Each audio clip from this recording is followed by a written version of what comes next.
In regard to Best Director, we have Wes Anderson for The Grand Budapest Hotel, Alejandro González Iñárritu for Birdman, Richard Linklater for Boyhood, Bennett Miller for Foxcatcher, and Morton Tildum for The Imitation Game. I'm gonna go with Richard Linklater for Boyhood. This is, I guess, man, I could win. Yeah, this is hard. These last three are like hard. Oh man, I mean, I don't think Foxcatcher and Imitation Game are really in the conversation, but Boyhood, Birdman, Grand Budapest is in the conversation. Could win would be Wes Anderson. Maybe should win is Alejandro González Iñárritu, but for me, will win is Boyhood as Richard Linklater, and I think that it's deservingly so. I mean, to hold this down for 12 years, right. The direction as a director to envision how you want this to come across and to stick to that, because again, like we said, for the actors, they're going off, they're doing other films. Linklater is doing other films, and not only that, he's doing like his trilogy. Yeah, the Before Sunrise. Exactly. So like, how do you keep all these things and in your head? The School of Rock and all this other stuff that's just completely different. Right. And then you return to that. It's mind-blowing. Exactly. The vision. And we both put that as our #1 movie of the year. Right. Remember we came here, and then Birdman was a close second for me. What was yours? Was Selma. Mine was Selma, Birdman, and then exactly. I would totally be cool with Richard Linklater winning it. Just for the sake of being different, I'm going to go with Alejandro González Iñárritu. Nice. Because I honestly, it could go Linklater, obviously, but I just think that Iñárritu is the deserving one here this year. I mean, you said it was your should win, but I'm just going to make that my pick. Because, man, to do that, the illusion of a one long single take the entire movie blew me away. Right. You're in his dressing room, and then you're in the hallways, then you're on the catwalk, then you're down on the theater, and then you're back out in the streets of Times Square, then you're in the bar with the critic, and then you're back in, and right. Oh, it's just a whirlwind of a cinematic experience, if you want to talk about the cinematic language. Right. And this is where he's working with the cinematographer of Gravity, who I think will win too, Emmanuel Lubezki for cinematography, to create these long takes. And I feel like that last year that combo paid off for Gravity, because the cinematographer Lubezki and the director Alfonso Cuarón both won for Gravity doing those long single takes. And I think I'm going to go with a repeat of sorts this year. I think Iñárritu will make it back-to-back directors hailing from Mexico to win the Best Director award. Nice. Yeah. All right, so I do agree with you in part that Iñárritu, what he does is he allows us to get into Michael Keaton's head, right? And as a visual medium, it's difficult for us to actually be in someone's head. Now, granted, we can do a voiceover and we can hear it, but we don't always get sucked in visually to seeing that. And I think by creating this illusion of a single take, you're able to visually also be in his head. So we have his voiceover, but then visually, like, we're whipping around in the dressing room, and at one point, it's just him by himself. Then suddenly, like, it's people interviewing him. And so it's just that maddening, like, we don't know where we are and when we are, but we, as an audience, we're smart enough to, like, jump it forward in time with him. And I think that takes a lot. I mean, this is tough, Jason. Like, it's really tough. That's why we're probably splitting the vote. Like, I feel like I'm going. I could go either way. Exactly. I feel like I'm kind of going with the safe bet, but like it's one of those where Oscar night, if you're watching, I don't know how your Oscar pool is going to go, but if you're watching, keep an eye on like screenplay, because if Linklater gets that, it could help determine how it goes. Even then, this is so tough. Because it's almost going to be like you need to watch it in reverse, which sorry you can't do. This isn't Memento. Right. But watch the Oscar thing in reverse, because it's almost, I have a feeling it's going to split with who wins Best Picture and who wins Best Director. I think that's how they're going to split it up. They'll give it to one and not the other, but unfortunately you're not going to be able to do that in your pool. But maybe once you see who wins Director, then you'll maybe predict who's going to win Best Picture. Yeah. I think it's going to divide up like that, but we'll see. We shall see. I mean, this is difficult. I was talking with Tim Gordon the other day, and he felt like, he definitely feels like, hey, this is who it's gonna be no matter Right. what.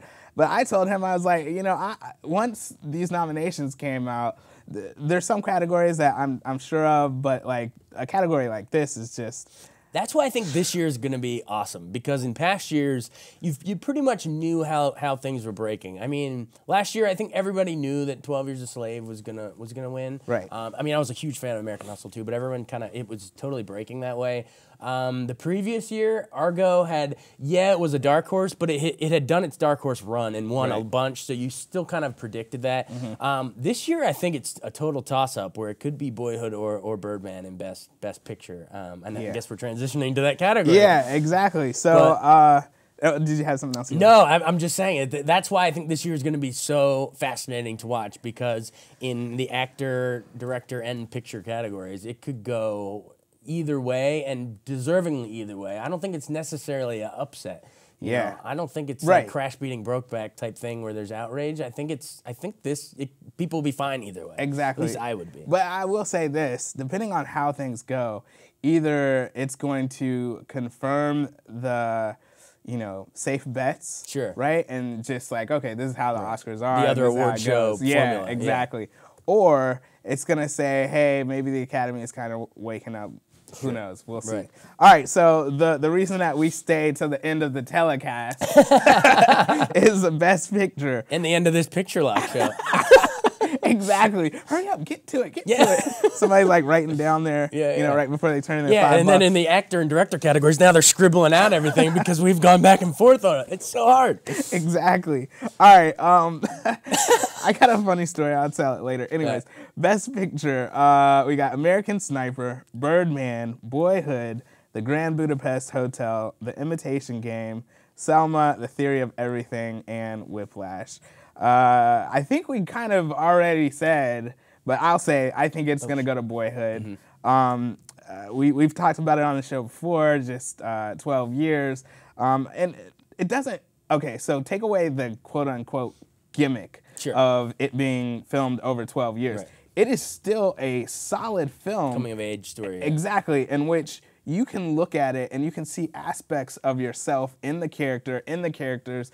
It doesn't matter like race, age, or whatever. Like you see part of your family in their family. Yeah, absolutely. Those small moments of just graduating high school and how everyone gets together to celebrate and be proud of their son, their nephew, whatever the case may be.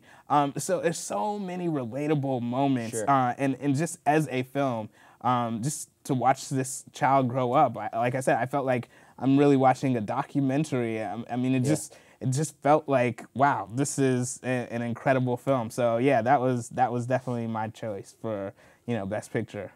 It is for me too, but very hesitantly. Like it is the last, in a while. Let's think it's a visual here. For a while, I mean, Boyhood and Birdman were always my 1A and 1B at the end of the year. As soon as I saw Birdman, actually, I was like, well, those are easily 1A and 1B, and I don't really even know which one's A and B, but those are clearly my two favorites of the year that we'll be talking about for decades.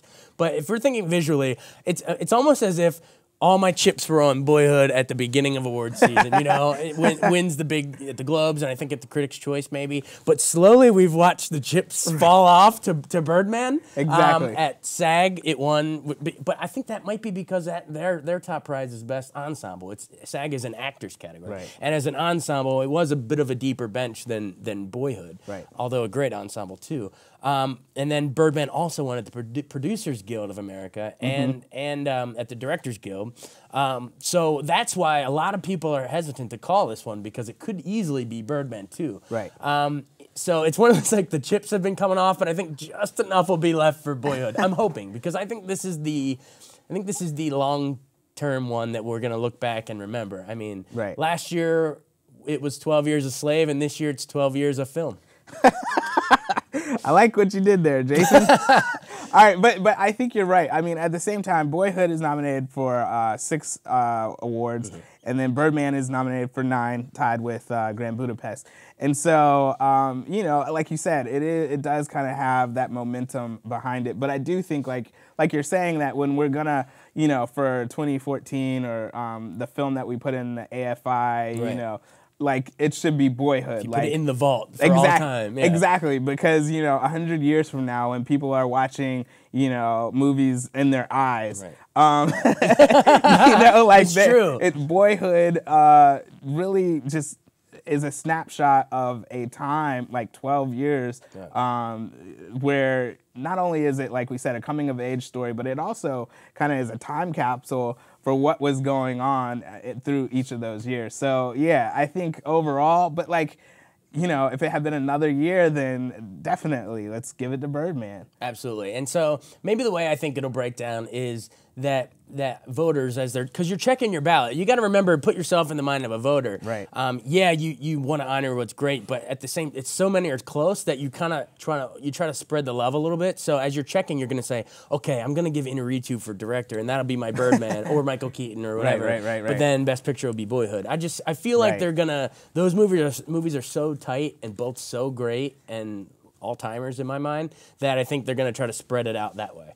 And then Grand Budapest will probably get, screenplay or something like that. Yeah. So just really quickly, I mean, in regard to, the other films, films that stood out, I think we nailed this in the other episode. Whiplash is definitely a standout for me, at Absolutely. least. Interstellar as a movie-going experience, definitely stand out. American Sniper, I definitely think it's interesting, the conversations at the water cooler that you can have about America and our role in all these different wars, PTSD, all that kind of stuff. So, I mean, there's definitely some solid films, but I think the creme de la creme, what rises to the top is obviously, well, in my opinion, Birdman and Boyhood. Boyhood, exactly. And although I have to say, it's disappointing to me. I don't think it would have won Best Picture and might have gotten knocked out of a lot of the categories anyway, but I would have loved to see Selma more represented. Like, I know it's up for Best Picture, but no one's talking about it as a contender. And maybe I think it's probably the LBJ stuff really hurt it in the end, that, it seemed to be an inaccurate portrayal, and which is a shame, because otherwise it's so well directed. I was hoping DuVernay would get nominated. Oh my goodness. I thought the biggest one to me was that Oyelowo didn't get in there. I mean, I thought he was better than Steve Carell. Right. Maybe put Carell in the supporting actor or something. But in the end, that's just a lot of a wish list type thing. I mean, I think in the end, it's the Boyhood Birdman year. It really is. So in that sense, I think they got it right. And as we've seen, this is a tricky one to call this year. Right. There's no easy answer. But hopefully that helped you guys with your Oscar ballots. Yeah, definitely.